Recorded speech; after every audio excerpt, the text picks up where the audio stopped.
if you would love to support us, we have just released brand new Gunz and Bunz merch. Yes, I have merch, ladies and gentlemen. But we have things from like t-shirts, stickers. We have cute little visor. rash guards. Yeah, I got a visor. Maybe I'll sport it on the show sometime. But we've got a lot of cute merch for Gunz and Bunz. But you can find that at gunzandrolls.com. And then finally, I would love to invite you to just share this podcast with someone that you think would like it. And if you could subscribe to Gunz and Rolls, you'll get to see more Gunz and Bunz episodes like this one.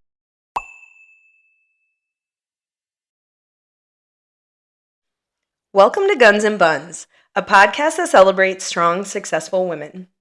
Please like and subscribe to our Gunz and Rolls fitness channel to see more episodes like this one. Today, I would like to welcome my friend and guest, Kelli DuBois. Hi, Kelli. Hello. Kelli was born and raised near St. Louis, Missouri, and has a close relationship with her nearly 20-year-old son. She is actively involved in her faith and church and has served in various leadership and teaching positions, including president of the Children's Primary Organization, youth counselor for the Young Women's Organization, choir director, organist, music chairman, high school seminary teacher, and is a member of the Women's Relief Society. At first, Kelli initially studied music education in college. She worked as a high school assistant choir director and accompanist. I can't say that. Kelli also taught private piano lessons for over 10 years. Currently, Dr. Kelli DuBois is a social and behavioral scientist. After completing her bachelor's and master's degrees in sports and exercise science, Dr. DuBois completed her PhD in health promotion, education, and behavior from the University of South Carolina's Arnold School of Public Health in May 2022. Her professional training and experience is grounded in nutrition, health psychology, health behavior interventions, inflammation and disease prevention, biomechanics, exercise psychology, and health promotion program evaluation. Her expertise and passion is in qualitative research and self-management of chronic illness, particularly inflammatory bowel disease. Her work has been presented at the Crohn's and Colitis Congress and published in scholarly research journals, including American Journal of Lifestyle Medicine, Inflammatory Bowel Diseases, and Journal of Nutrition Education and Behavior, among others. She has served as a peer reviewer for medical research journals such as BMC Gastroenterology, BMC Psychology, and Translational Gastroenterology and Hepatology, and more. She has taught university courses and currently works as a postdoctoral research fellow, contributing to mobile health behavior intervention studies funded by the National Institute of Health.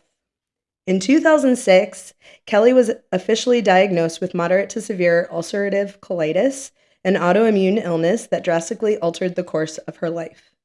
Living with a chronic illness for nearly 20 years, she has fought through debilitating symptoms and chronic pain, a blood transfusion, harsh medication side effects, significant grief and loss, and essential lifestyle changes to sustain manageable control of her health. Despite her chronic illness roller coaster, she completed 3 Les Mills group fitness certifications, which changed her life, and she taught group exercise classes for over 7 years. Kelli is a first degree level 3 Taekwondo black belt, and she has been training in Jiu Jitsu for a little over 2 years. Dr. Kelli is presently building her own business to support ulcerative colitis patients as they navigate life with chronic illness and work towards successful self-management.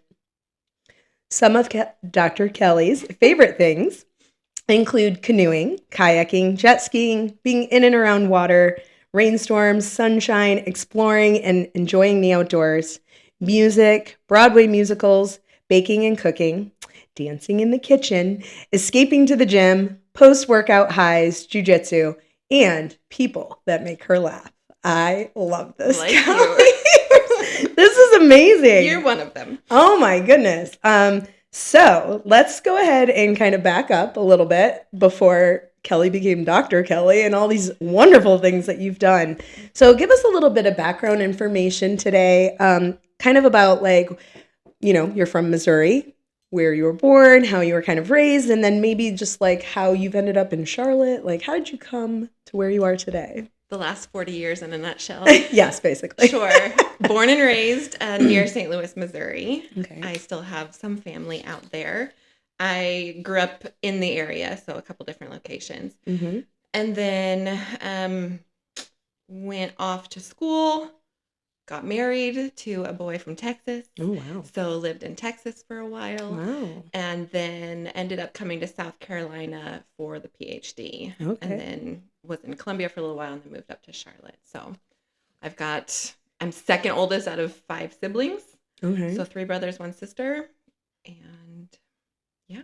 Awesome. And you have a 20-year-old son. Almost. Oh my goodness, nearly. Oh yes, nearly. Mm-hmm. All right. So Ethan is his name. Do you want to talk a little bit about him and that wonderful relationship that you guys have built? I know that's been really important to you. It has been. He's an only child, which was never the original plan, but it is what it is. And he and I are close. Mm-hmm. I mean, there's plenty of things I could say about Yeah. What do you want to know about? Just like maybe I know the role of mom is like really important to you, right? Like you had said, like that's one of your biggest accomplishments. So, and I know you said you've also worked at like making sure you have that really meaningful relationship with him. Is there anything maybe specifically you do, like mom advice for anyone that would be out there listening today? I don't know about advice, but I will tell you 2 things just kind of come to mind about intentional things that I've done. When Ethan was really little, like before he could talk, I taught my son sign language. Oh, I love that. And it was absolutely brilliant because we could communicate and have conversations before he could speak. And so I loved that from the very beginning of being able to communicate with my kid. And we totally skipped the tantrum phase because he could talk to me. But then he was preschool, kindergarten age. At the time, I was assistant choir director at a high school, and we took the choir kids to New York City. And so a lot of the other moms were chaperones on the trip. And so I had witnessed one of these students who he was like an all-star athlete, also in choir, and just the cool kid. He was a cool kid. And when we were out at this trip, on the buses, he would leave his friends and he would come and he would sit with his mom while we would travel. And I was like, that's not normal. and I remember asking the mom, I was like, how did you do that? Why do you have this, what I thought was this popular, awesome kid? You wouldn't, I don't know, mama's boy, whatever. Yeah. But how did you do that to where your son wants to be with you? Because my kid's like 4 or 5. I want that. Yeah.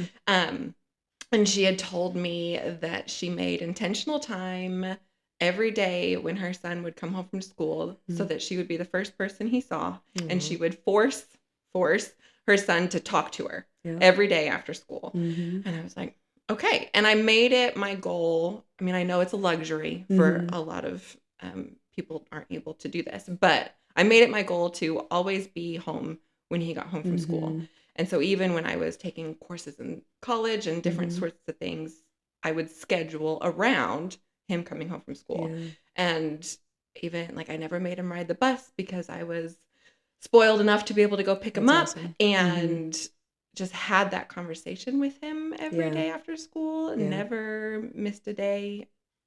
I'm sure maybe I did, but it was always just very, very important to me. And so then even when my son was in high school, he would, some days I'd get how was your day? Fine. Yeah. The end. But then other days he would just unload and talk to me. And so it's been an intentional, cultivated relationship. And I've always wanted to let him know that he can talk to me and be himself. I think that's the other thing I'll say about being a mom to my son is, I've seen and experienced a lot of parenting where it's like, I really want you to be what I want you to be. Like I want you to act and be interested in the things and say the things and believe the things that I want you to say and do and believe. And I preferred to get to know my son instead.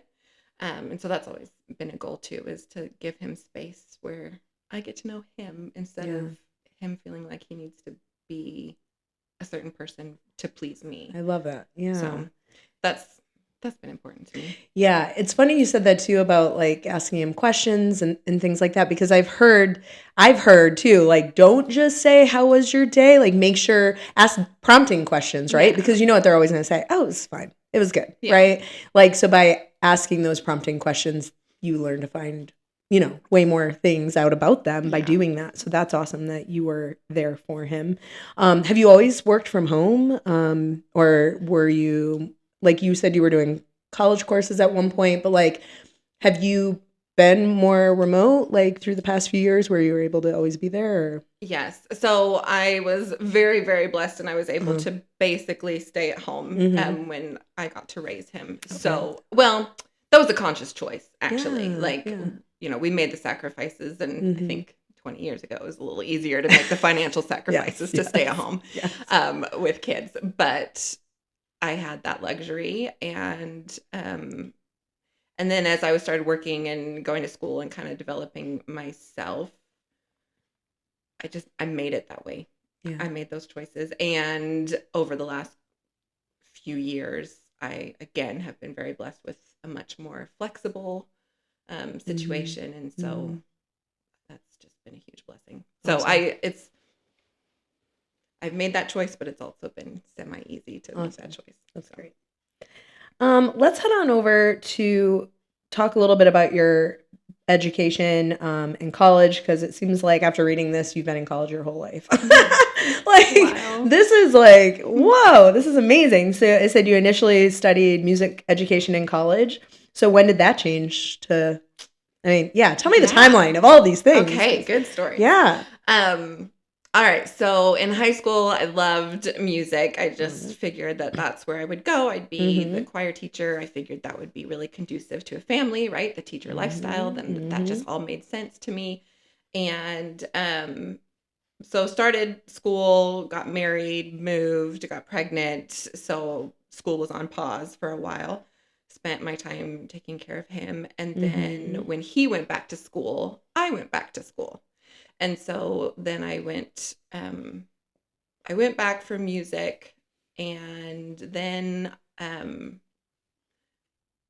side note, then I got the job at the high school as the choir director, and that's kind of a wild story. And anyway, so did that for a little bit, but then I needed to go back and finish my degree so I could keep that position. Okay. Anyway, and then, so I went back to finish, and then I got really sick.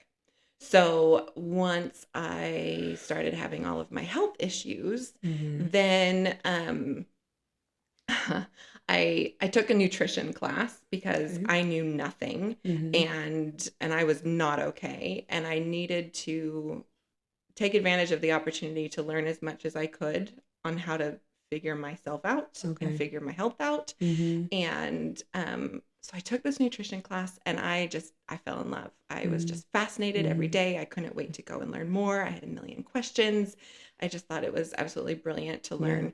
And so I got out. I was like, okay, if I wanted to switch my degree program for music, because I was semi-bored. It was weird because I got my dream job before I actually had my degree, and so I already got to do that and play that game, and I was like, cool. So going back to school was kind of like, I already did this for a living. Like, anyway, so took that nutrition class, started looking at what other courses were offered, and I saw things like the health psychology and the biomechanics and the exercise physiology, and I knew that I knew nothing, and I was so curious about learning everything about health. I needed to turn my life around, and I needed to turn my health around, and I needed to figure it out really quickly.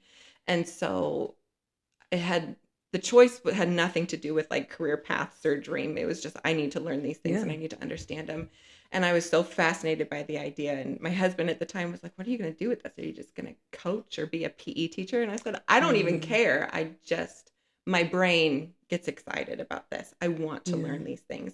And so I switched my major and did my undergrad, again, not really knowing where it would go. at the time, I was hoping for more children. And so school was kind of like a filler. Here we go. Already. It's okay. Jeez. Tissues. There you go. So I was going to school because I wanted to learn how to take care of my health. I was going to school because I didn't have anything else to do because I was living the stay-at-home mom life, and I was supposed to, in my head, have a lot more children. And so school was just a filler for me mentally at the time. Like, that's how I viewed it. But I loved it, and it made my brain happy, so I felt lucky. Graduated, went through a lot of things with the whole trying to build my family journey. And so then when I knew things weren't really happening, then it was kind of like, what do I do with myself now? I wasn't interested in just sitting around and being bored. I needed something. So decided to get my master's. Might as well. I liked learning. I thought it was fascinated. The more I learn, the more I recognize I don't know. And so I've always I could be a lifelong student.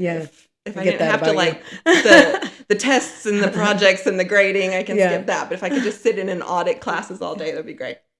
But anyway, so started my master's, and again, we were at the time planning to adopt and waiting for, there was a specific birth mother that we were in contact with. And so I was kind of waiting for all of that to fall into place. And then when that all fell apart, then I knew it was like a 6-year journey of a lot of things. And so at that point, I just knew that, like, okay, well, that life wasn't going to happen. That's hard. Oh, that's so hard. Yay, I cry on your behalf. I can't. Anyway, so I was like, okay, well, now I have to get serious about, like, what am I going to do with my life if my life is not going to be the family I expected to have? Don't cry. I know. Works for me. Anyway, and so luckily I was in a spot where I was learning about things that were fascinating. And so then I started conversations with some of my school mentors, and they were like, you need to do a PhD. I was a little bit bored in my master's. I knew I wanted something more. And so then I started having serious conversations about where I would go, what I would study. I was in sports and exercise science, but I was not the athlete. I went to class with all the future PhD or the future PE teachers, not PhDs, all the coaches and the physiologists and things. But I really loved the idea. Again, I was dealing with my own health issues. And so the general population and turning your life around and turning your health around, that's where I was. And so for my master's, I did my final thesis project. There was it's called Martha's Home, and it was in Amarillo, Texas. And it's a place where a lot of, like a safe house for a lot of women. And so I spent over a semester working with them. So there were women there that were recovering from abusive relationships, escaping abusive relationships, recovering from substance abuse addictions. There were some that had been rescued from sex trafficking. There were just so many women that had just had it really hard. And so they were in this space to kind of turn their lives around and get back on track and get the resources they need. So I came in and put together my attempts at a program to teach about health and self-care, and kind of I would go in and we'd do exercise stuff together, and we'd talk about nutrition, we'd talk about stress management and all of those things. And so that was just insanely fulfilling to go in and work with those women multiple times throughout the week. And then the PhD, I applied to a couple different places. And I knew South Carolina is where I needed to be. I figured I wouldn't get in. There was no way that they would take me. And then they did. And anyway. So you moved here, South Carolina. Moved to Columbia? Here. Yes. Initially? Yes. We were in the Columbia How long did the PhD take? It's supposed to take about 4 years. Wow. It took me 6 because I had, again, my health stuff slows me down significantly. And also my kid was really, really struggling. Ethan struggled a lot when we moved. And so my priority was to be there when he was home. And so I How old would he have Took a lot been? longer. So we moved when he was in junior high, middle school. So Yeah, 7th, 8th grade. that's tough. Super tough. Such a tough age. And such a cultural change for him too. And so a lot of lessons learned in that phase of life. So it was rough. So let's talk a little bit about the autoimmune illness, because it sounds like that's been the backbone of like kind of your career path, your whole entire life. So, absolutely. And that was in your bio. So talk a little bit about that, because if anyone knows you today, they see Kelli as a beast in the Jiu Jitsu world. She is so good. She, dominates all the time. You are just on the go, I feel, all the time. When I also read that like you're the first degree level 3 Taekwondo black belt. I know you work out regularly. So, I mean, for someone to hear that you have an autoimmune illness, I don't even think I knew that until I saw your bio. So, like, speak about that, because what are you doing that, like, besides all the education piece that has kind of equipped you to live your life and manage it? Like, how can others do that? Like, so speak to that, please. Well, I'll tell you first that I took a lot of pride in hiding it for a very, very long time. I was not interested ever in anyone even knowing, because I didn't want to be seen as sick or weak or broken or any of those things. I didn't want special treatment. I didn't want like the tilted heads. Oh, I was embarrassed by it. I felt guilty and ashamed, which is ridiculous, but it was what it was. So when people didn't know what my reality was, I felt like I was killing it, because I could keep up. That was the goal, was just to function, just to keep up. And not that I wanted like a facade, or I wanted to like, I didn't want to lie about it. I just didn't want that to be my identity. I didn't want that to be how people saw me. I didn't want to have special treatment or anything like that. And so I didn't talk about it. I didn't really, my side of the family knew, and a few friends, but very, very few. So for a long time, even when I was in my PhD and I did my whole dissertation, all my research on my condition, that was hard for me even to like publicly be like, this is what I specialize in, because I know it so well, even just getting over that mindset of like, put yourself out there. So I was, shortly after Ethan was born, then I started having a lot of symptoms. Okay, so ulcerative colitis, it's autoimmune, meaning people often think that it's like IBS or something like that. It's in your GI system, and basically at casual level, it's your body sees your GI system as the foreign object, and so it just mounts this inflammatory response and tries to kill you from the inside out, basically. I mean, in a dramatic way, but that's how it feels.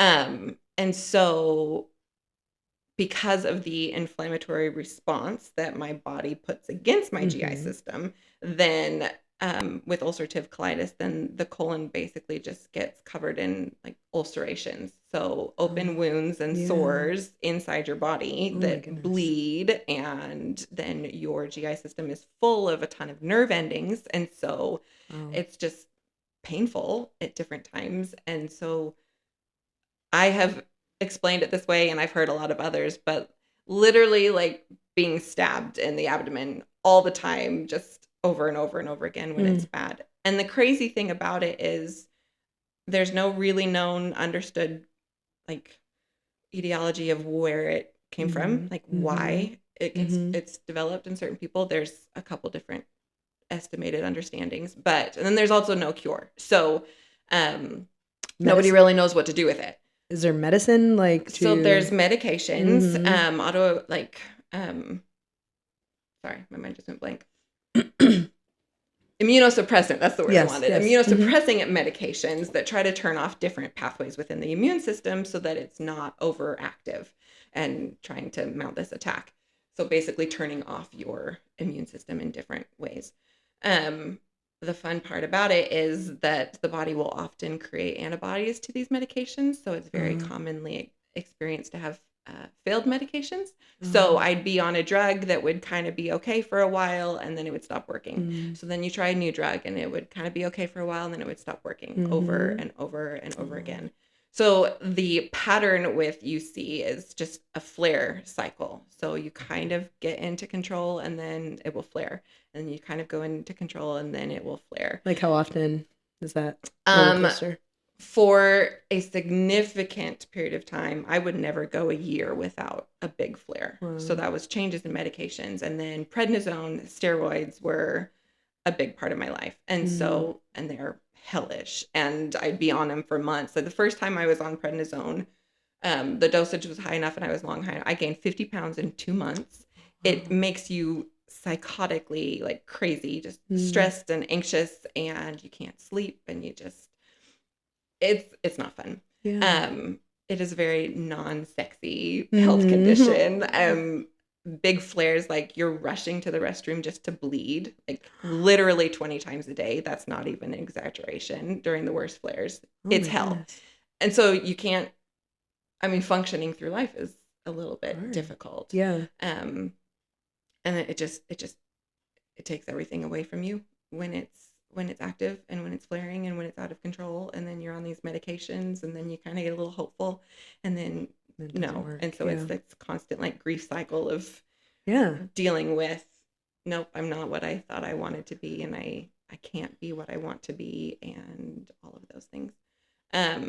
So is that where, can I go back to those emotions and feelings you were feeling? That's what you kind of meant by embarrassed? Because I wouldn't think like one would be embarrassed, but like when it's something so personal and like, I mean, it's your GI system, right? So that's beautiful, right? Like, so then like the symptoms and all of that not functioning the way it should be. And then there's just like issues with all of that. So that's not something that's like, hey. Yeah. And you would have been how old? I'm sorry to cut you off. But like, so this 20s? Was after Ethan, I was early 20s. You're young. And right? So, my life was I just had a baby, and then now my body hates me. I mean, it's and that's when like most people will be like, I'm in my prime, I'm in my 20s, and I can, so going back to what you said, I could see why that would be. Yeah, there was a lot of loss. Like the life I expected to live was just like, no. Yeah. I could talk about it for forever. So as I'm trying to still function and I refused to be useless. Like that was, there were so many periods of time where I was so physically weak. The fatigue is not like normal. You get worn out and you just feel tired all the time. Like your body is in constant overdrive. And so when your immune system is over functioning, like when a normal person gets sick, right? Like your body is like, you need to slow down, you need to rest, you need to chill out so that we can heal. But for me, my body is constantly on overdrive and never gets that rest and healing. Like, well, I've had to work really hard to figure out how to give it what it needs. So like, I'm just drained. You're just drained all the time. The energy is just not there. And so I felt pointless. I felt useless. I felt like, what am I supposed to do with myself? Like, anyway. And so I hated myself and where my life was going at that time. That was hard. And then like when the prednisone like kicked in that first time and all the weight gain, and that was just in the first 2 months I gained those 50 pounds, but then like a lot more after that. And so that kind of pressure that puts on your body and your knees and all your joints when you gain that much weight. And then everyone would be like, oh, it's just water weight. It's not. And so that's when I like knew like, I cannot be this. I will not be this person. Like I can't live this way. Yeah. I was terrified that was going to be my forever future. And I was not interested in letting that happen. So took the nutrition class. I would go outside and I was like, I got to figure out this exercise thing. Like, I don't want to feel horrible within my body. And so I would go outside and be like, the only thing I know how to do with exercise, like you're supposed to go run, right? Like you're supposed to run. Yeah. That's how you exercise. You just run. I was like, I guess I'm going to run. And so I'd go outside. I'm like, okay, today I'm going to run from this mailbox to this mailbox. Like if I can just get to the next mailbox, then I was like, that was a win. Like that was day one. And I would slowly go like, okay, 2 mailboxes. Today was a 2 mailbox day, and then 3 mailboxes. And I would slowly I still hate running. I am not a runner, but I can run past a handful of mailboxes these days. But that's how I started. And then one of my friends, her name was Stephanie, and she we are having a girls' night with a handful of friends, and so she's talking up to us about this exercise class that she went to, and it's like a dance-based exercise, and she was like showing us some of the moves, and I was like, I want to do that. That would be amazing. And so I was Zumba? So it's called Body Jam. Okay. It's one of the Les Mills classes, and I ended up teaching it for very many times. And so it's like Zumba, but it is so much harder and way cooler. And anyway, and so I was like, I want to go. I'm like trying to run mailbox to mailbox. I hate running, but I want to do this. And so I went with her to one of these classes, and I remember, so the lights are turned down, the music's up high, there's choreographed blocks where you kind of follow along, and then the instructor is up on the stage with the microphone, and it's like a dance party, but you're super like drenched by the end. Yeah. And I was like, I want to be that girl. Like I want to be the one up there on the stage. And so like 8 months later I was, and I was just like, I want to do that. I want to be that person. Wow. And so I started learning, and anyway, and so worked towards that. And so that was super challenging because my body was all over the place and on a roller coaster, and I was figuring that out. And again, I was really good at telling myself, I'm not sick right now, I'm going to do this. And then I'd go home and like crash and burn. Like I could, for a while, I could function pretty well. And then I would just, it would take everything out of me. But at least for that while, I could be proud of myself for a period of time and be connecting with other people, and eventually, making an impact on others, because people, like, eventually I had people coming to my classes, and I had my regulars, and we were all in it. I mean, I loved that period of my life. And I ended up, so I taught the Body Jam, the dance, group fitness, and then Body Flow was a yoga Pilates class, and then Body Pump is a barbell weightlifting.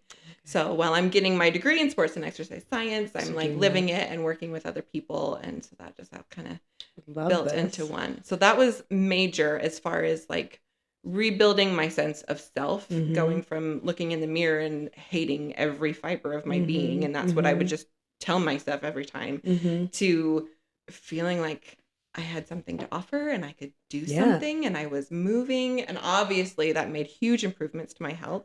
Yeah. Did you end up losing weight then? I did. I lost. I lost all the weight. Awesome. Granted, I had to be on prednisone multiple times, and so I played that roller coaster quite a bit. I had another major terrifying flare around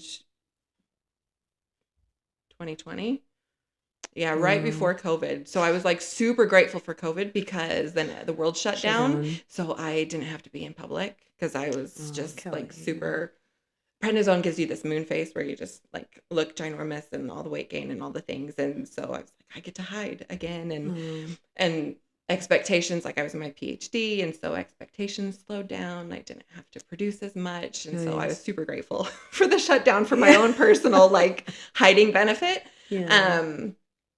But what was the question? So we were talking about lost the weight, gained the weight. How you had lost the weight, and then 2020. But you had talked. Can you speak to the part where you were saying something about like you had a really scary flare up? Was that the one? Oh yeah, that I've had a lot of blood really transfusion. Oh, okay, yeah. So the pattern is always this pattern of flares, right? And some flares are a lot bigger than others, to the point where I've had conversations with my physicians about talking about getting GI systems removed and having surgery and all of that stuff, because it was getting to be so bad and spreading across my entire colon area. And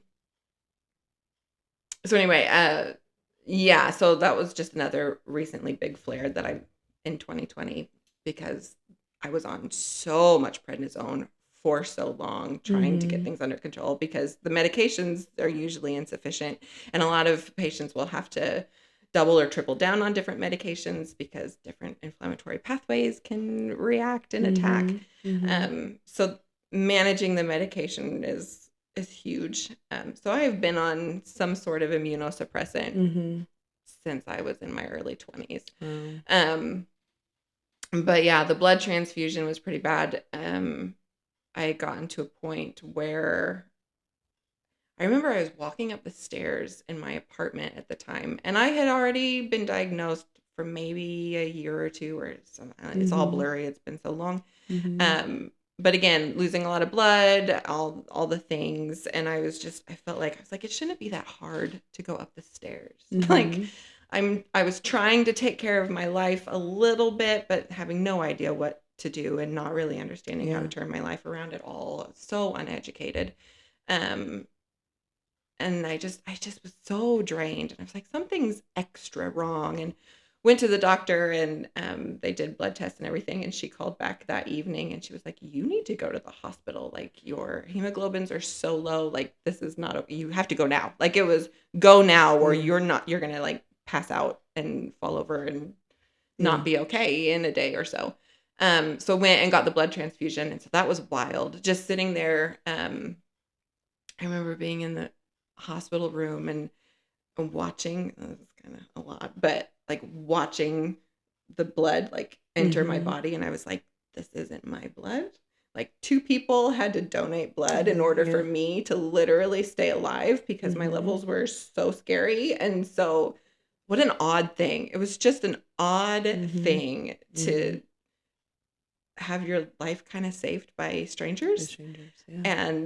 But then also watching somebody else's blood literally like, I don't know how I feel watch about it go this. in my arm. Like, it's so weird. I will never forget it. And so it was a weird point. It was Ethan came to see me in the hospital and he was kind of scared, and that was like, I was not okay with that. I never want to be putting that kind of stress on my son anyway. So a lot of wild stories and a lot of suffering and a lot of pain, a lot of crippling. I literally can't move or get off the floor because the pain is radiating and so much. And then the other thing is a lot of the medications carry a lot of side effects. And so there were some medications that I'd go through and I just like, I'd wake up in the morning kind of okay. And then by the end of the day, everything was so tight and so tense. Like it just hurt from top to bottom. Every day, it would just be this cycle over and over and over again. And then there was another medication I was on. It was Humira, which they give to people who have arthritis. But it backfired for me. So it was kind of helping with my ulcerative colitis. But then, like, I lost my hands, basically. My hands were in so much pain. I'm a piano player. I couldn't play. I couldn't open a door because I literally could not like bend my hands enough to turn a knob. I couldn't zipper a zipper, like the weirdest things that we take for granted in life, like my body could not do because it was severely in pain. And then the doctors were like, I don't know, the meds we'd give you are the meds you're already on, so we don't know how to help you. Sorry. And turn you away. Like, so I had to learn a lot about what was actually going on in my body, why my immune system was doing what it's doing, and how I could take control and regulate it myself. So I've learned a lot about inflammation and anti-inflammatory living. So a lot about the food that we eat plays a massive role in the inflammation in our bodies. There's foods that inflame and add to inflammation, and then there's a lot of foods that are anti-inflammatory, and so they help to regulate and decrease inflation. So my diet changed drastically. That was a question I had. Drastically. And for a while, it's the other thing with UC, right? If your GI system is super screwed up and you have open wounds inside your system, then eating anything can be terrifying because it just hurts. And then like all the GI symptoms, that's sexy stuff, right? Like, so like, anyway, so eating can be very stressful and a fear-based thing for a very long time. so figuring that out. And then when I was learning some certain things that I knew I just didn't tolerate, like high fructose corn syrup and hydrogenated oils and white flour and enriched processed things, like I was like, well, then what's left to eat? Right. Like when I started trying to cut that out, and I was like, there isn't anything out there, which I've learned a lot. There's plenty, and everyone should be eating that way. But it's hard in today's society and our normals and our eating patterns. And anyway, and so major changes with that. I've learned a lot about that, and I really focused on anti-inflammatory dietary intake in my PhD and throughout all of my research that I've done. And then, of course, regulating inflammation with physical activity and sleep and stress management and so many other things. And so that's just been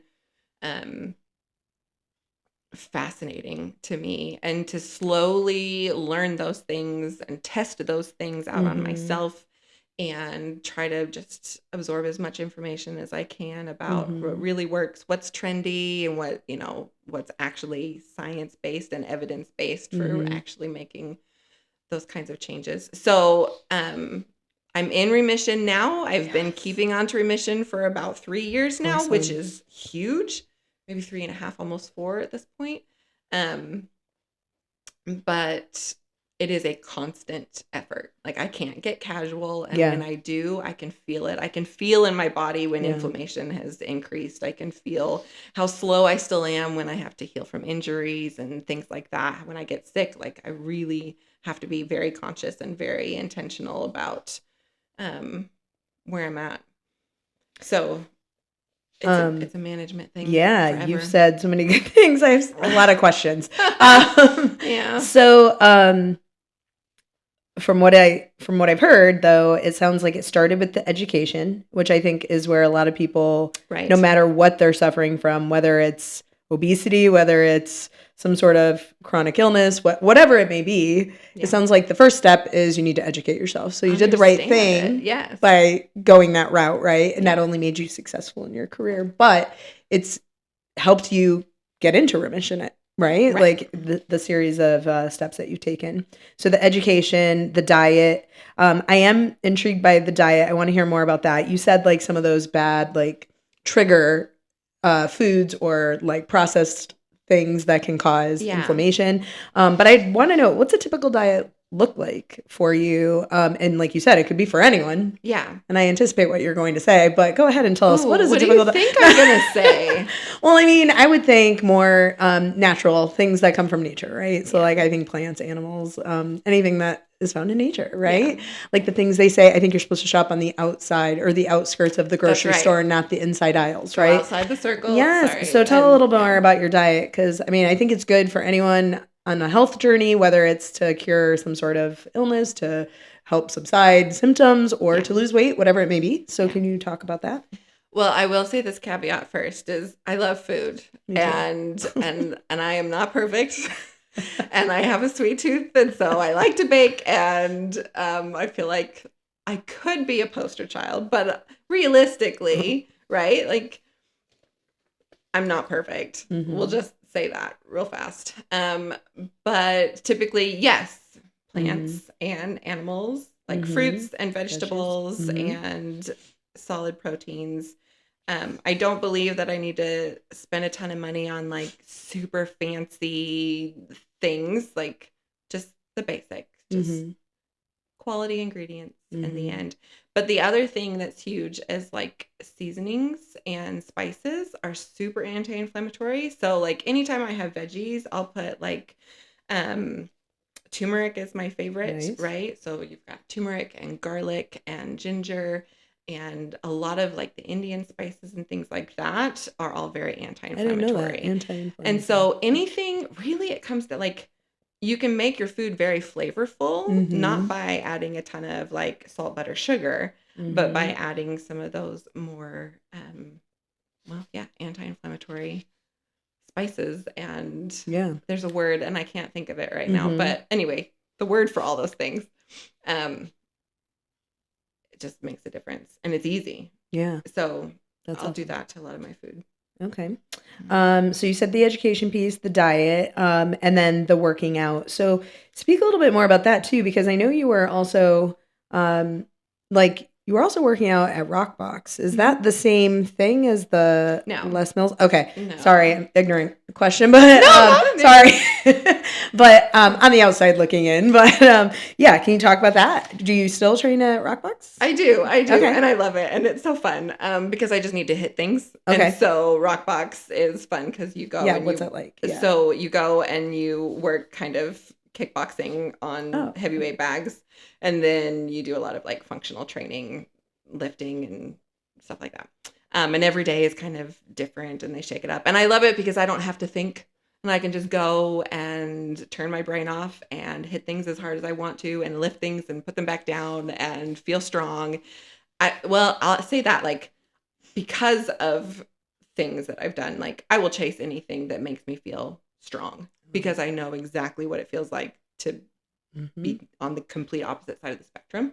And so I think that's another reason why physical activity just was something that I wanted, was because when I started lifting and learning how to do all of those things, like what that does to your sense of self and rebuilding and rebranding is huge. And I think that's the biggest reason why I still exercise today, is to manage stress and get all of that energy out is huge. But then just to keep my sense of self, like I'm strong and I'm active and I can do things.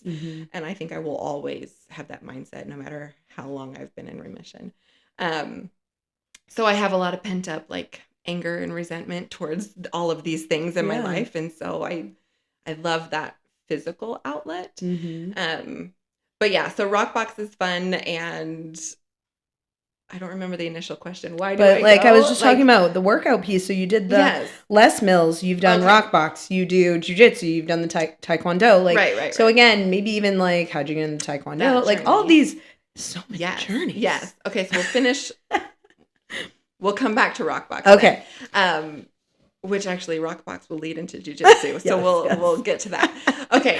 So yes, I told you about the Les Mills, right? Yes. I went with my friend and I wanted to do that. And then being able to teach in that group fitness world was huge and wonderful and so fun and fulfilling and just brilliant.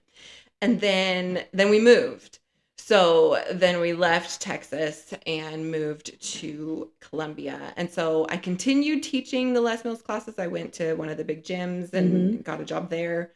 But it was very difficult. So teaching those classes, like one class, I'm memorizing 60 minutes worth of choreography. And then, so not only am I like going through the choreography, but then making sure that I'm cueing and all of the timing is perfect. And so it was a lot of work on the flip side to make sure that I was fully prepared to deliver these courses. And I taught 3 different classes. And so that's 3 different programs, 3 different sets of choreography, like all of these things. So it was a lot of time and effort. And so I couldn't keep up with that and really focus on my PhD work. It was just too much. Yeah. And my family was really struggling once we moved. They were pretty miserable in South Carolina. And so that emotionally was really, really difficult. So I stopped teaching the group fitness. Still like went to the gym because I could do that. But and then Ethan was in middle school and we had a lot of bullying crap going on. And so that was difficult as a mom for sure. Like anyway, there were some things there. Yeah. Experiences that were not okay. And so I was trying to figure out how to handle that. What do I do as the mom to prepare him to just be confident and defend himself? Because I was pretty sure that physically he would need to defend himself. Yeah. And I called my mom and I was like, I don't know what to do. And so she had told me that, well, yeah, I put your brothers into Taekwondo at the time, which I kind of known, but I'm 10 years older than my younger brother. So I was out of the house kind of when my younger brothers were doing those things. And so I wasn't really, I guess, aware. So I was like, oh, okay, that sounds like a good idea. So I kind of looked into the Taekwondo thing and found an academy that I liked, talked to him, and I was just like, okay, this is the right place. This is the right thing to do. And then I walked in and kind of watched it go down. And at the time, okay, so when I was teaching group fitness classes, two of my favorite women in the whole world, they taught a class called Body Combat. And so it was a kickboxing type class. So I didn't teach that one, but I attended and I loved it. So you're doing all the hitting and kicking, but you don't actually get to hit anyone, but it feels good. So I had an interest and I really enjoyed doing that. So I was like, ooh, Taekwondo, you can actually hit things. And like, you can, like, that was attractive to me. Whatever. Again, just the outlet, right? Yeah. So Ethan started for a little while and then I was like, I know I'm going to want to do this and I know I'm going to fall in love with it. So I should probably start a lot later than him so I don't like take over. Like that was the plan. So he did it for a little while and then maybe 6 to 8 months later I jumped in and then I was training with the adults. And loved it, just absolutely loved it. And so I got my black belt in like 3.5-ish years, I think, which is relatively fast. But a black belt in Taekwondo is very different than a black belt in some of the other places. And so even that black belt, there's techniques to learn, right? But it's focused mostly on your feet, kicking, things like that. And so you can learn those techniques and get your form correct. But then as you progress, it's much more about perfect timing and accuracy and power and being able to read your opponent really, really well. And so I competed a lot in that. And so, and I don't know, for our jiu-jitsu people, this might surprise them, but I was there every day, Monday through Friday.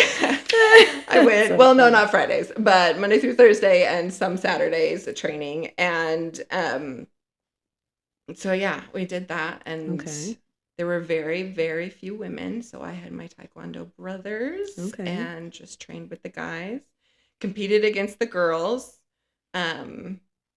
which was interesting because when you train with the guys, then... Okay, so one of my competitions, my black belt competition, I was training for a little while and then we moved up here to Charlotte. And so then obviously it was kind of a big deal to drive all the way back down to Columbia to finish training.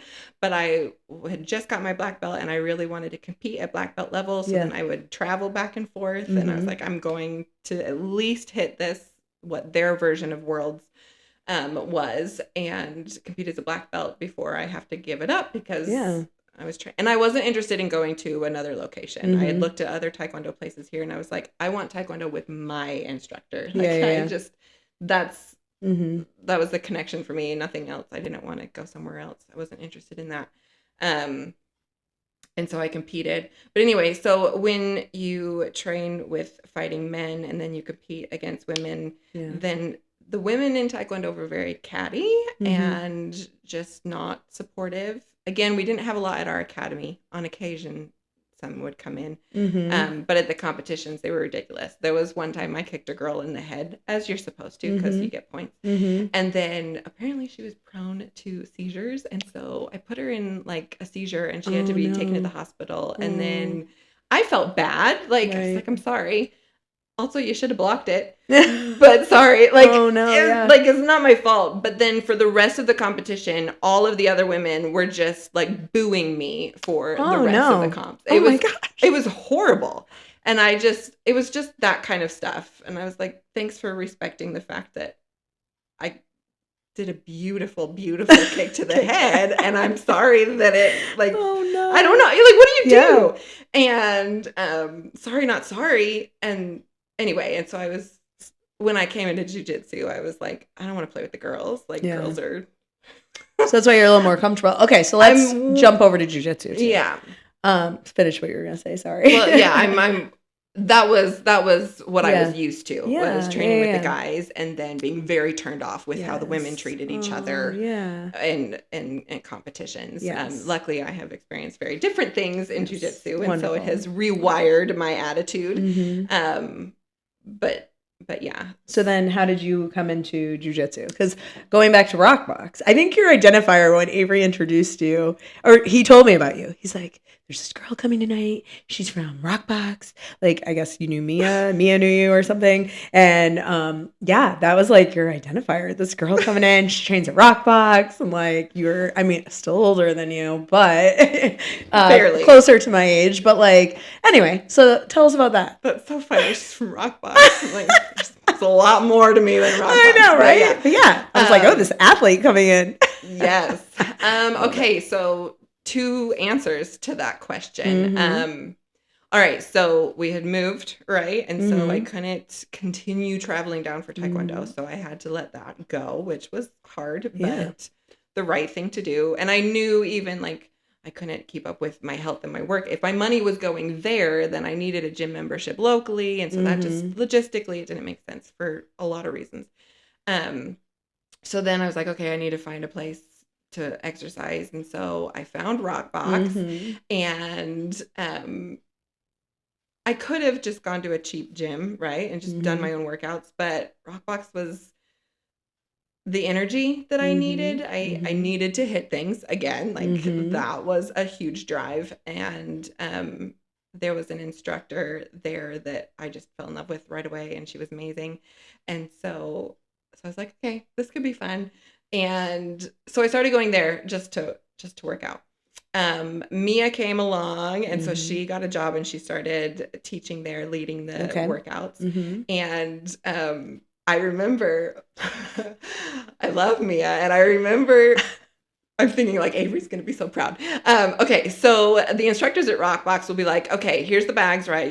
You've got your boxing mitts on and everything like this. And so the instructor will be like, here's your combination. And then they'll show the combination, and then we'll run that over and over for a little while, get a new combo, and then run that. And, the cardio is great. So Mia comes in, and she's new. And anytime a new instructor comes in, everybody who's there is going to like, who is this person? And like, are we going to like this person or not? Right. And so Mia's in, and she's got a great personality and all this thing. So within like the first few days that I went to class with her, she calls this combo that it makes me laugh. Anyway, so she's like, all right. So she throws a front kick into a spinning back fist. Okay. So nobody else at Rockbox has seen anything like that before. And they were all like, wow. And I'm sitting here like, this is what I came for. Like, I like this girl. Like, she knows what she's doing, and different instructors have different levels of knowing what they're doing. And so I was like, okay, this one, I like this one. What she's doing. She knows what she's doing. She knows how to hit things. She knows. So I was just impressed with her, and she has a great personality. So everybody loved her. Okay. So there's that. And so I have a very high respect for Mia. And just loved her. And so then on the flip side, all right. So personal life, I was in the middle of preparing for a divorce.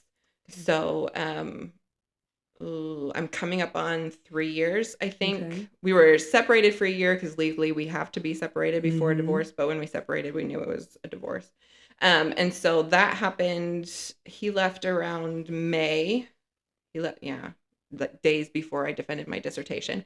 But anyway, and so then come November, so this would have been 2025 now. So what? This is 22 or 22? Because you said it's coming up on 4. Yeah, so it's 22. So come November, adjusting to a divorce after being married for about 19 years, getting married when I was 20, right? So like I didn't know how to do life on my own ever.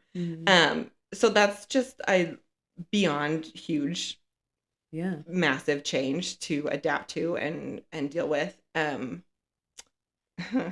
So here's the real answer. And I will cry about it every time because it's big. But I remember I'm very much a believer of like crying on my knees in prayer and having a lot of faith in that. So there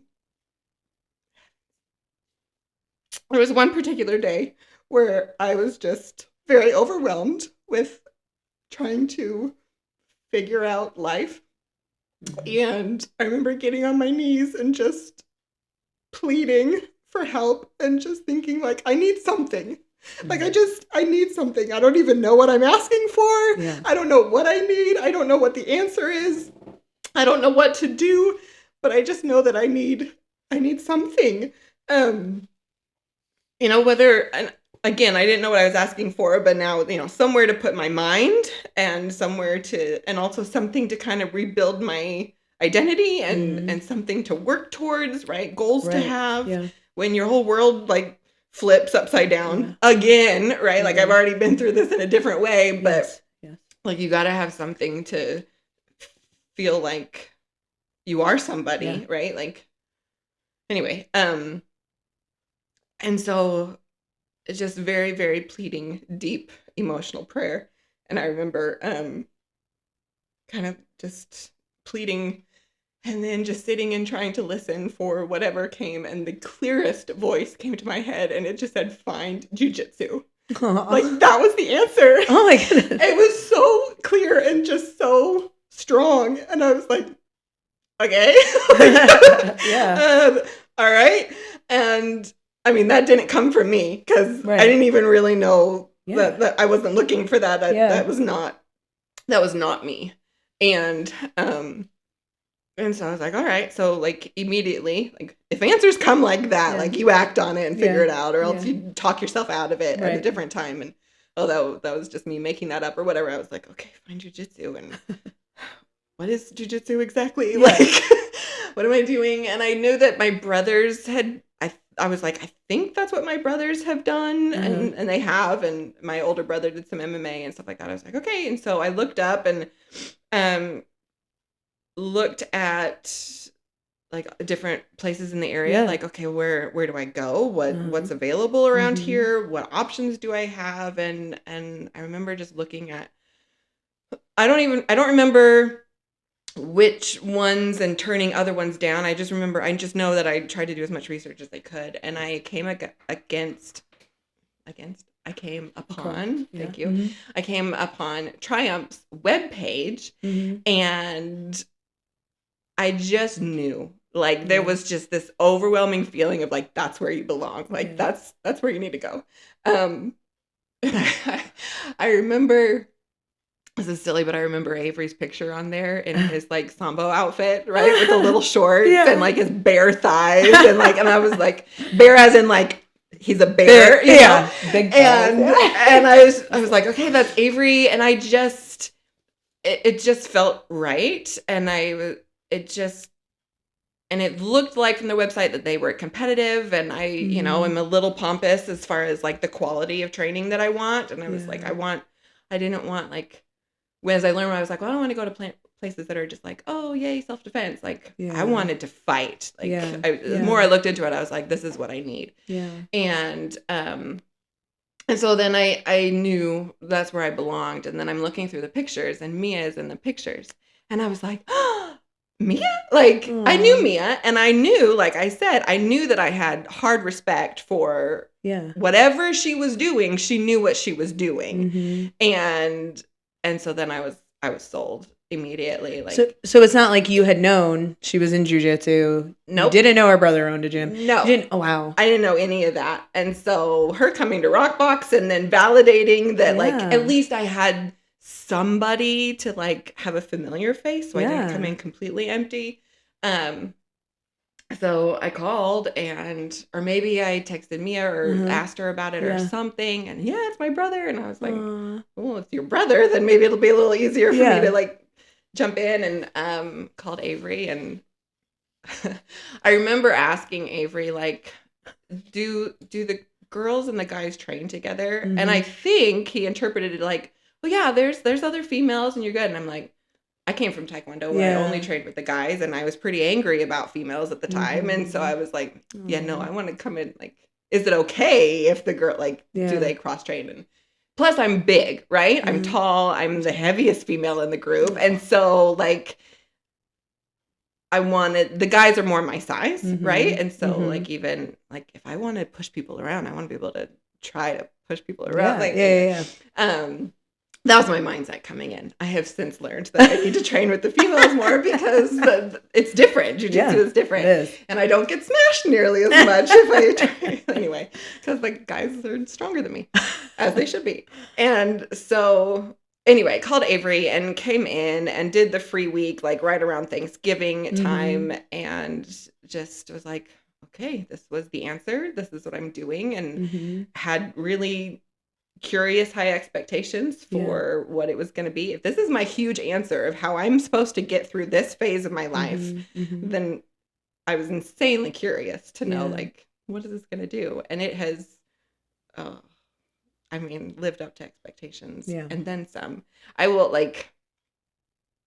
always forever say that like jiu-jitsu is the best. Yeah. Oh, it's the best resiliency training in the world.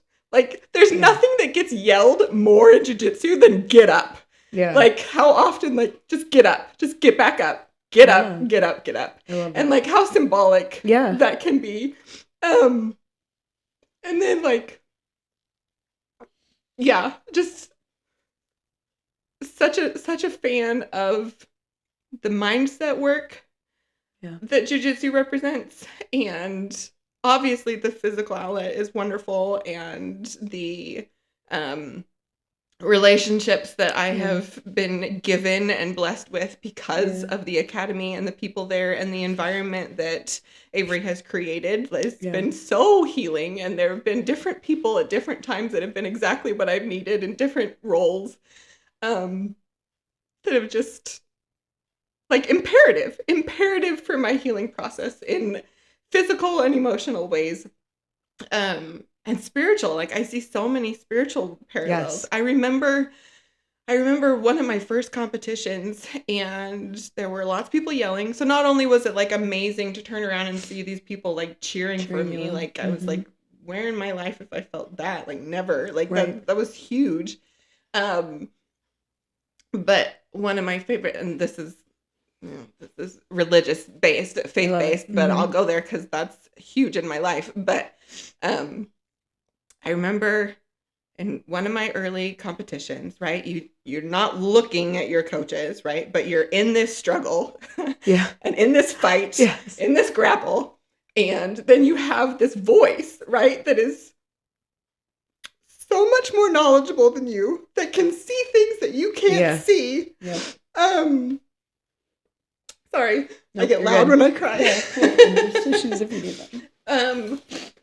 But just to even like the parallel of like having trust and faith that the Lord knows best, and that the Lord knows more than I do in the moment. To trust that voice, to really tune into that voice, and to allow that voice to guide you as you move, and as you fight, and as you feel really lost, and as you feel really stupid, and you feel really weak, and you feel like you're just way behind, and you're losing, and you don't know really what to do, and even just little things like, hey, if you don't like where you are right now, it's okay to adjust. Like, And so I just remember coming off of that competition. I think that was Worlds, my first major that I went to, that I was like having this major, like, it was just very symbolic to me.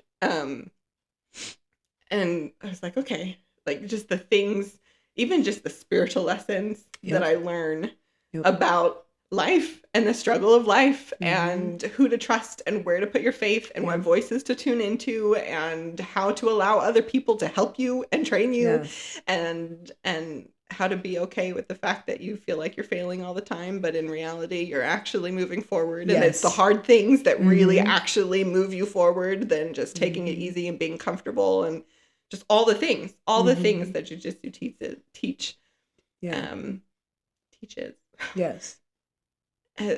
Obviously, like, it makes so much sense that my answer to prayer would be find jiu-jitsu. Like, just obviously. So it's been huge. Wow. I love it. And I hope it kind of healed your feelings towards like women. I feel like we have a really solid group of women at the gym, and we keep saying this in this podcast. And again, it's kind of what sparked this idea or this baby, because I just think all of you women are just the bee's knees. You're all like amazing.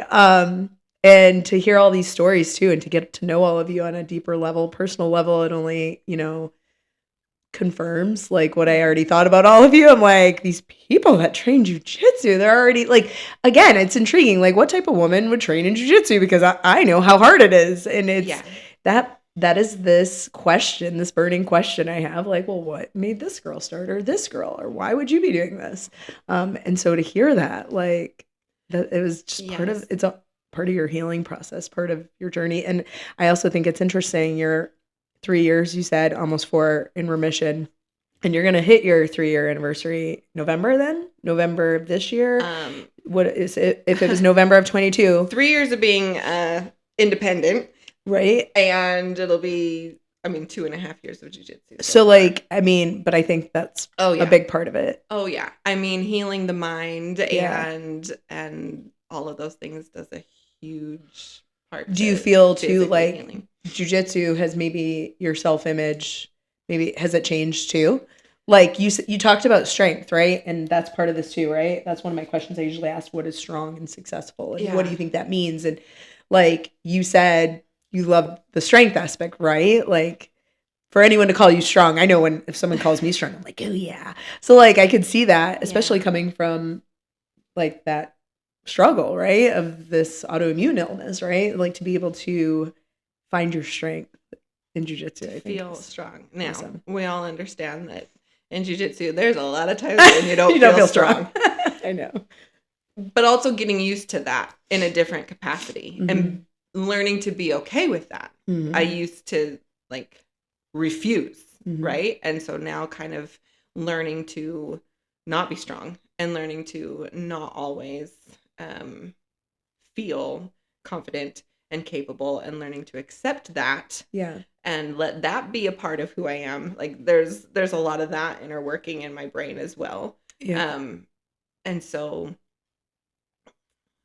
jiu-jitsu is such a mixed bag of emotions. So yes, craving that sense of feeling strong, but also allowing myself to accept the journey of the roller coaster in a different way. And yes, the women, it's fun to connect to that shared desire, right? To be more than our circumstances, right? To heal, to have that outlet, to connect. And I think honestly, the thing that has changed my mind about working with the women the most is just learning that I have women that I respect. Yeah. That you've earned my respect, right? The way that when you show up and when you work and when you guys are great training partners and just seeing that and matching those values and desires when we're training, like when I earn, I have gained a lot of respect for the women in lots of different ways, and all the women kind of play a different role. And so that's been important too, is building that connection. I also thought it was cool not that long ago. It kind of came, like the whole education piece for you kind of came full circle when you were in the coaching chair at one of the, it was New Breed. Yeah. Was that back in January? I don't even know. Like you were coaching and you got to coach some of our girls, some of the kids, but like how cool to see some of our white belts, and they all dominated, I think, at that competition, like taking home golds and double golds, triple golds, double silver. Like we had a bunch of new female adult competitors and you got to be there coaching them. How was that? It's insanely fulfilling. Yeah. Obviously I showed up to jiu-jitsu, and I still show up to jiu-jitsu for me. I am there to deal with my own trash and to cope, and I'm a roller coaster and everybody knows it, right? When Kelly's struggling, and that's fine. I'm there for me. But as I've had opportunities to take what I've learned and share that with others, there aren't any words to describe that. It's just fulfilling, right? Others have done that for me. Like when I started, right, there were pivotal people that were my mentors and at different phases and at different times, and just taught me what they knew. And so not only to be like, oh, I've learned something. So it's nice to not be the beginner anymore. But I mean, yeah, coaching was awesome. And just to be there in the front lines and be able to cheer. And that was insanely intimidating because I'm like, I don't know what to tell them. Like, what if I tell them wrong? Like, I don't know what to do. And then if they lose, is it my fault? Like, and then what are the parents going to think if that doesn't go well? Like all of the, anyway, one day of that experience. Yeah. But even more so than that coaching day, like when we took 3 of our white belts to Pans recently and I got to go and I got to cheer and I got to watch them, that was just huge. Like I just kind of sat there and I remember just kind of looking around and being like, I know what it felt like for me, and just to be there and to be a part of something so big and so amazing. And I'm such a fan of Pedigo and representing Pedigo and what Pedigo stands for, and just this whole idea of wanting to be better than our circumstances. I feel like I just relate to what Pedigo stands for. And so anyway, so just reveling in that. But then even when we were at Pans with all of our 3 champion white belts, just to be a part of it and just to watch them struggle through all of my struggles and have all of the same insecurities and all of the similar fears and the same excitement, and then watching them feel successful and getting to be a small, tiny little part of that, whether it's just a little heart-to-heart conversation or in training, like that was huge. It just, it made it even more, everything's more meaningful when you get to share it with other people. Absolutely. And when you're outside of your own head and it's not about me and I get to just be a part of other people's positive experiences. Yeah. Like that was just, I don't have all the right words for it, but it was awesome. It's awesome. It was awesome. And in that tournament, my husband, Kevin, was coaching me, but you also were there in the background, and I lost some, but I also won some. But I think it went 2-2 that day. I don't even know. But I, even in the video, right, where we're like listening to it, I can hear your calm voice in the background. And it's so funny, you know me because you saw, no, it was. And there was one point where I know you know me because you were like, Bethany, you're ahead. I know you're tired. Don't give up, because you could see it in my face. Like, I'm like, how much longer is this? And I'm totally like wanting to quit. Like, that's my biggest, I just get so spent on energy. Like, I get so tired. But you're not alone. And I know I can do it. But like, it's the mid-match fear of like, where I'm like, should I just maybe stop? We could be done by now. Like, maybe we could finish this real fast. I know. And you can hear you're like, Bethany, you've got this. Don't stop. Like, don't quit. And it was awesome to just hear you and Kevin, like that sense of calm and motivation. And so I love that. And I want to say days before that competition, I showed up on a Saturday, like open mat or something. And I typically don't always do those. We bonded. And we did. And you were there just hammering out moves with me, like being that voice of reason. Because, you know, pre-competition jitters, you can get really down on yourself. Like want to quit, back out, whatever it may be. And I feel like I have a lot of experience of the anxiety and insecurity and fear and all of the emotion that goes in behind comps. And so not only is it healing for me to watch other people go through it, because then I feel a little more normal and less crazy, but then again, just to be like, okay, I think even with the chronic illness, and we haven't really talked about this, which we don't need to, but all of the stuff with family and not being able to have the children and all of my experiences there, just moments in my life where I'm like, okay, if I can use my hell and my experiences, and then there's opportunities where somebody else needs me because of the hell that I've been through, because I can relate. That's what you're going to ask me. What does success feel like? That's what success feels like. I know my answer. I know. Yes, that's what success feels like.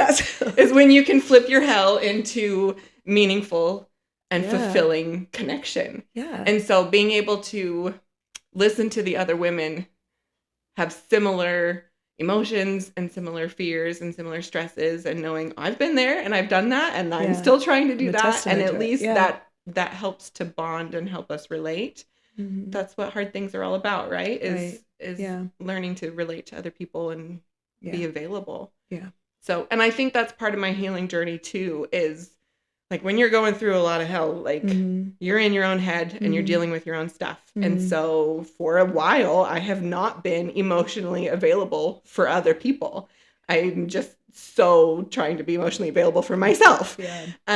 And so recently I have felt like slightly more growth in being able to emotionally connect with the other women at the gym, and being more available to be more supportive to other people, despite that I'm still working on my own therapy, right? But I think that's been huge for me too, is getting back to that space where I'm more I want to go back to what you were saying earlier too about like Jiu Jitsu and fitness, and how there's like a parallel, like a godly parallel. I've always said that too. Like, it's like an analogy, right? Like, let's take church, for example. No one ever wants to get out of bed on a Sunday, go to church, but you never regret it. And I always say the same thing, like with working out, right? Yeah. Like, you never regret a workout. No, I don't want to go down and work out in my gym, or I don't want to. There are days where I'm like, work was so hard, I don't want to go to jiu-jitsu afterwards. But when I leave jiu-jitsu, I always feel good. And when I'm done with a workout, I always feel good, right? And I feel like I've accomplished something, right? And I've always said that too, like spiritually, like doing the work, putting in the work, like whether it's prayer, reading my Bible, going to church, fellowship with other people, serving, whatever it may be. Yes. It can be taxing, it can be a lot, but I never regret it. And it's fulfilling. It's needed. It's necessary. It puts you out of your own self. Absolutely. Yeah. I love that. Yeah. Wow. Let's go back to, there was the whole part about faith and church. I don't know if you want to speak to any of the like work you've done, the serving, or like how that's been a part of your life too. You've touched on it here and there, but if you want to elaborate more on that. Yeah. At my church, we have a lot of different opportunities to serve. Like, nobody gets paid to any of those things, and so it's very much like a volunteer service. But it's opportunities to, leadership positions I've had. Right, it's opportunities to develop those skills, but then you're also connecting with people and leading with other people, and so, I'm grateful for those opportunities to be involved and be a part of a community. And you learn a lot when you're serving in different capacities and involved in different things. And you learn a lot about other people. And the more you teach, the more you learn. Right. Yep. And so, like, one of my favorite things that I've done is I taught. So the high school students have the opportunity to do like an early morning seminar, which nobody enjoys waking up early and then going and studying scriptures. But I taught that for 3 years. And so my high school kids, like, I just loved them, and we bonded with them very much. And again, just an opportunity to love them takes me out of my own life, right? And then I'm supposed to teach. Like, I'm not an expert on anything, but I mean, I never felt like anything that I said was anything that they were actually going to remember. It was more like, my goal was, how do I make them feel? Yeah. Not only when we're talking about spiritual things, what do they feel? But then, do they feel loved and respected by me? And if they feel those things, then they'll have a positive association with anything related to God. And then that was my goal. Like, I just don't want it to be a negative experience. So... yeah, I've done a lot of things. Yeah. I had a lot of opportunities. But education has always been, I feel, a big backbone of your life, right? I enjoy teaching. Yeah. I enjoy studying and learning and making my own decisions. Yeah. Like, I've never been one where I'm just going to listen to what somebody says and then be like, okay, that's true. Like, that's what it's like. I need to figure it out for myself and ask the questions and have the doubts and then test things and think through it and then balance out, like, logical thinking and faith-based thinking, and where does that overlap and where does it not? Like, I'm a thinker. You're a thinker. And a lifelong learner, and I'm always learning. And going back to the teaching part with the kids too, like, right, like they say in education, like, they might not remember what you said, but they remember how you made them feel, right? Absolutely. That's going to be the biggest thing, the relationship building. And that's so awesome that you were influential in teenagers too. Oh, they're like a little that, some of them I have really good relationships with to this day. Yeah. Right? And keep in contact a little bit. So. I love that too. That's awesome. Was Ethan ever in any of those things? Classes? Lucky him. He got his mom. Because, I mean, it's the local congregation, so it was the Indian Land High School kids. But nice. So. Awesome. All right. So we talked about the teaching, and being actively involved in church. And we also, did we hit on your activities? You had some of the favorite things that you love to do. Do you want to speak on anything that you mentioned in your bio? You recently, this isn't necessarily a part of the favorite things, but I want to talk about your hair. Okay, let's talk Because about this my has hair. been a journey too. So tell us about that journey, and then also about like how it's symbolic of maybe I'm speculating that it's symbolic of some of the things you've spoken about today. Huge. Your healing process. Okay, let's cry some more. Okay, so I have a lot of gray hair, and I grew it out. I stopped dyeing it. Shoot, I lost my timeline. I don't know how long it's been now. Definitely over 2 years. Okay. Well, let's see. I dyed it for the last time the summer after we separated, so it'll be 3 years, I think. 3 seems to be a number for you. I'm like 3 years. 3 years. You know, a lot changes. Yeah. Okay. When circumstances change. 3 can be a great number. A lot changes. All right. So tell us when you about have to rebuild yourself. Yeah. I'll get to that later. So it's okay. My hair, I'm editing in my brain trying to figure out how to frame all of this. I think I had seen pictures of women that had grown out their hair like younger than what most society would accept as like, oh, they have gray hair, and always been kind of interested in it. But really 2 things. Like after we separated, I was like, well, financially dyeing my hair, that's rough. It's expensive. And just the health of my hair and you know, all the chemicals and things like that. You know, so that's all a benefit of, you know, being healthier. But I just had this desire to feel like authentic.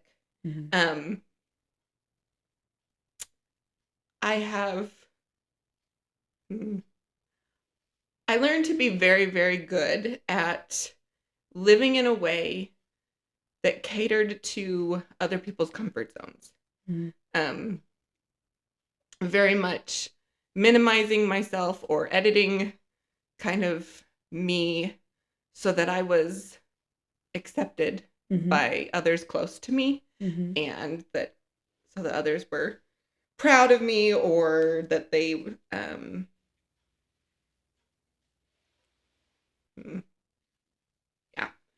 that's the way I like to say it, is that I was very good at disguising almost. Allowing, letting other people's comfort zones, a few people in particular, guide how I showed up in life, right? Yeah.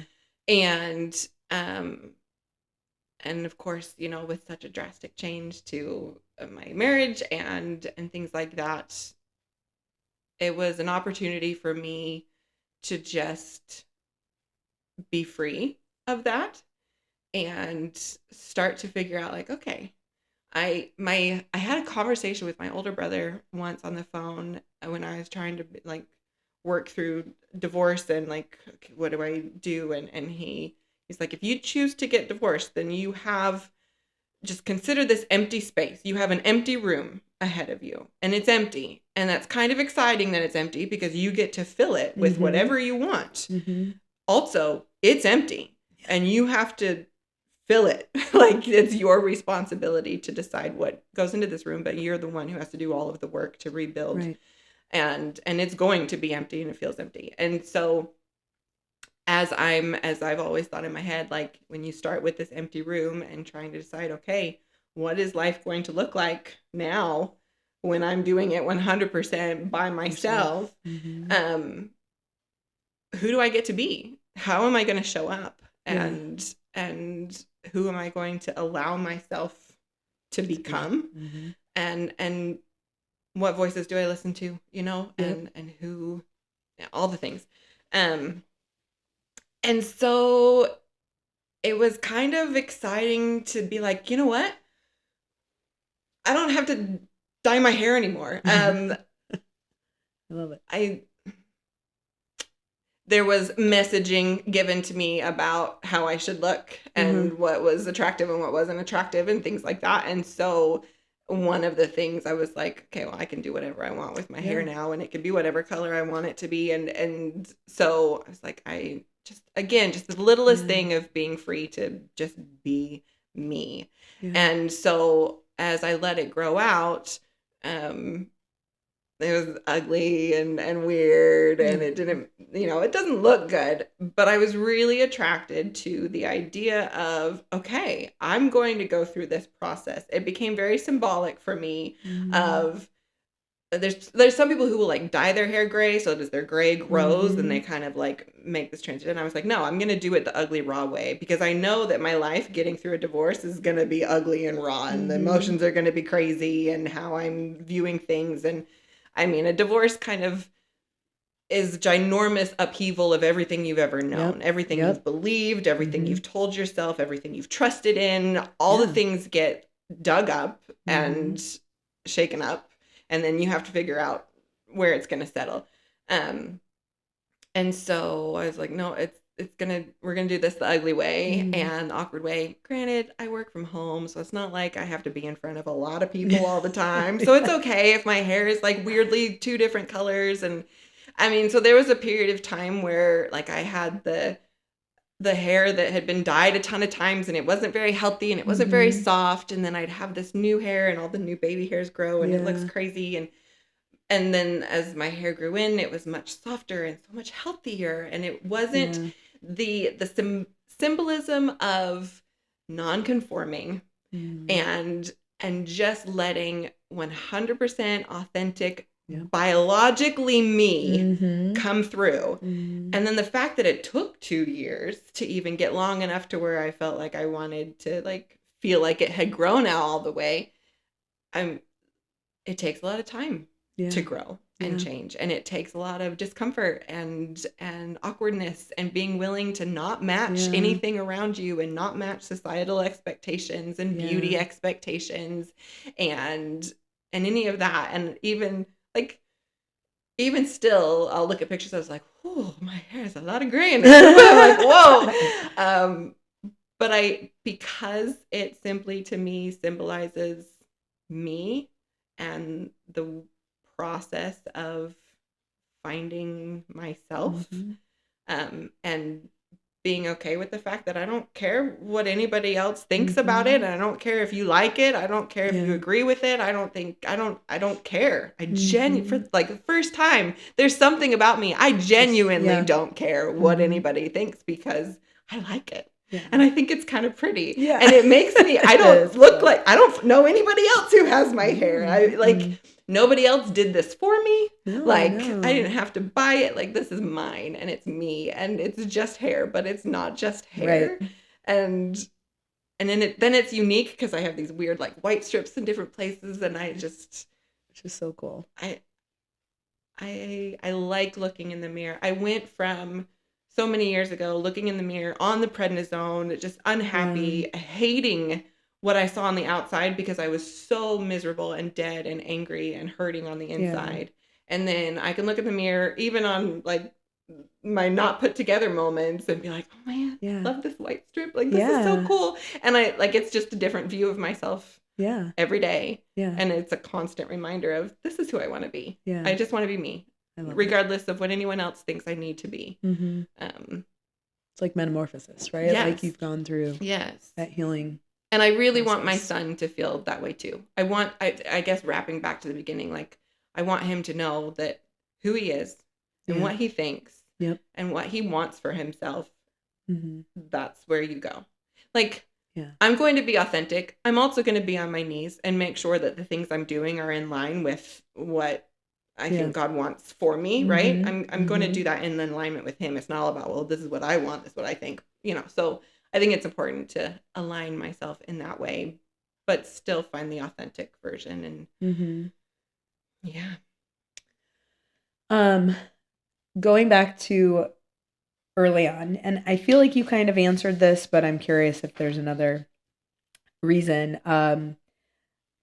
What drives you to do your best? I told you I was going to like ask you this, and you're like, no, stop it. But like, it sounds like you've taken the path you've taken because of, the health journey. But is there anything else inside of you that maybe pushes you to do your best? Because not everyone that has ulcerative colitis, right? Or not everyone who does Jiu Jitsu or Taekwondo or whatever the things you've done. Yeah. Not everyone has that mentality where I'm gonna like, you're a fighter, right? Like you push hard, you push through the bad, the the, like all of the difficult situations. So what is that? What do you think it is inside of you? Is it, maybe it came from family? Maybe it's you. Maybe it's God. Maybe, what is that that drives you to do your best? I think there's probably a couple different things. I was definitely raised great parents, loving parents. I had a good childhood. Mm-hmm. But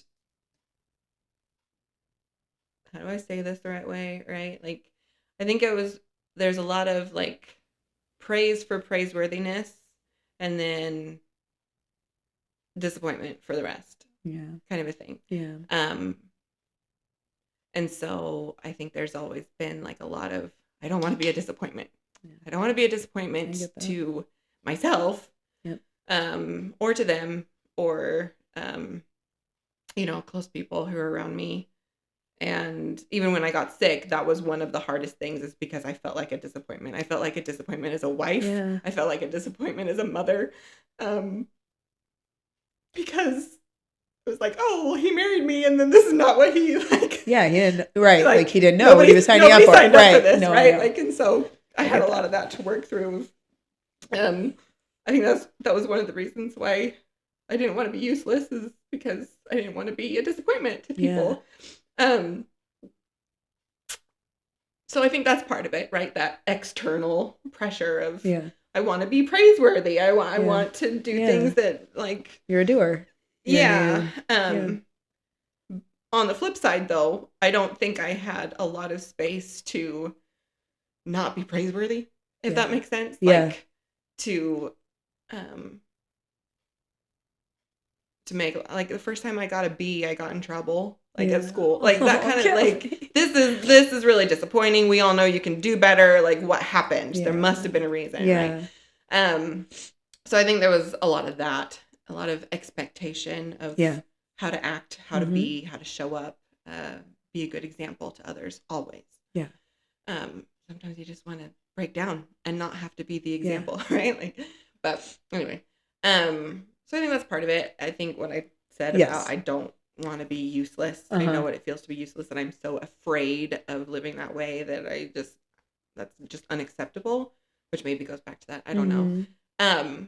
But I think the positive spin for the answer for that question is, I think it goes back to my faith. Like, I very much believe that I'm a child of God, like that there's divine identity. Like, I've always felt like I can do more. If I'm capable of something better, then I want that something better. If I'm capable of learning new things, if I'm capable of whatever, I want to be that person. I don't want to live under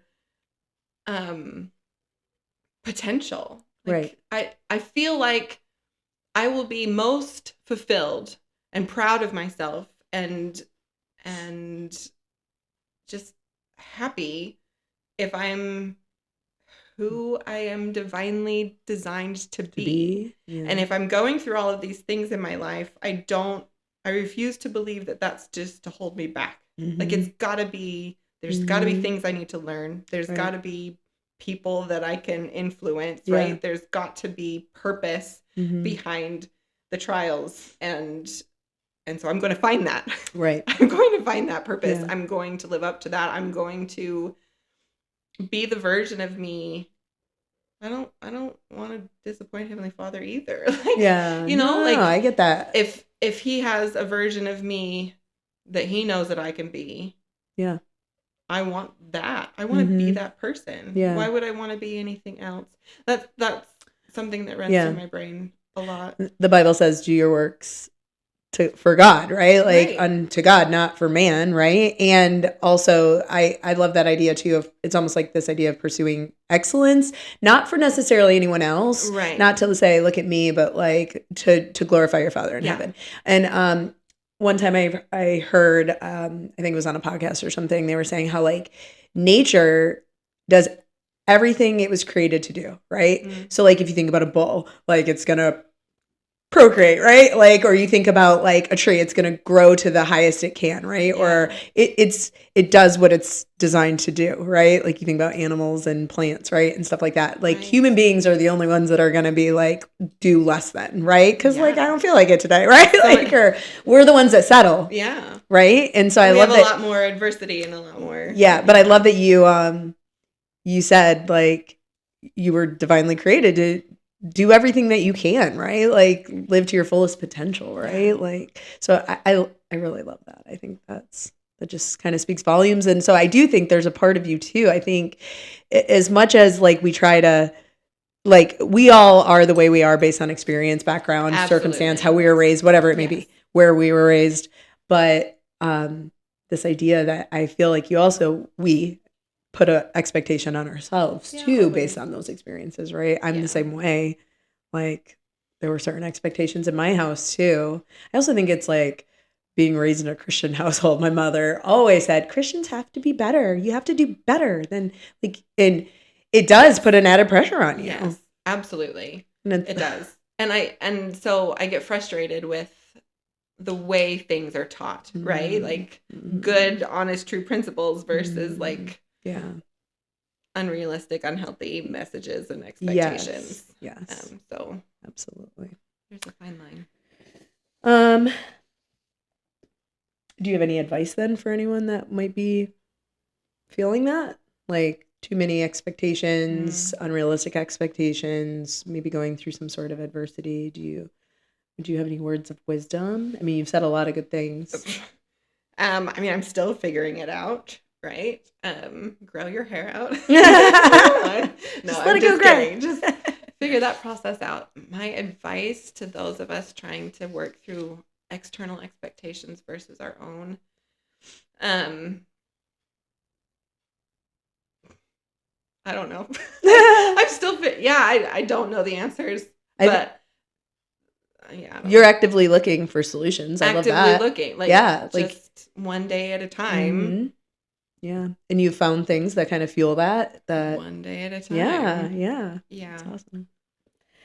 Is there anything you're working on or you're excited about or want to moving forward, like past today, any big goals that you're kind of today? Well, we've talked a lot about trying to use my life experiences to actually contribute to the world instead of just suffer, right? Instead of sitting and suffering. I'm working on being self-employed. I play in the research world in academia. I've been in academia for a while and I could do that. I could publish research and all the things, but I want to be with the people. I want to be with those who have suffered, who are suffering in the same ways that I have. And I spent a lot of years riding that roller coaster and feeling lost and feeling alone and figuring it out by myself. And there's really nobody in the space. A lot of people will go to the doctor and they'll give you your meds and be like, okay, I'll see you when the meds stop working. And then they have to figure everything else out all alone. And it can be very isolating and overwhelming.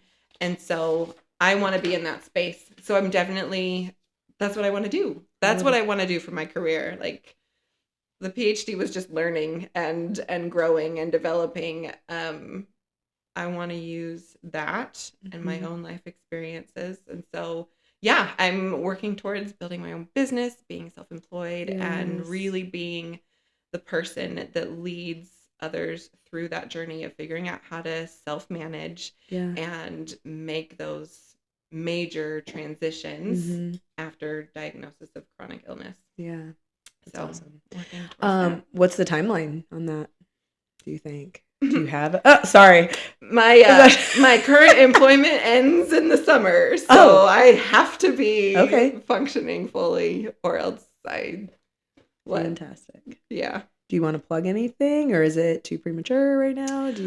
So I am building. Yeah. So if someone knows someone with ulcerative colitis, then they can connect through my social media, which is Dr. Kelli Consulting.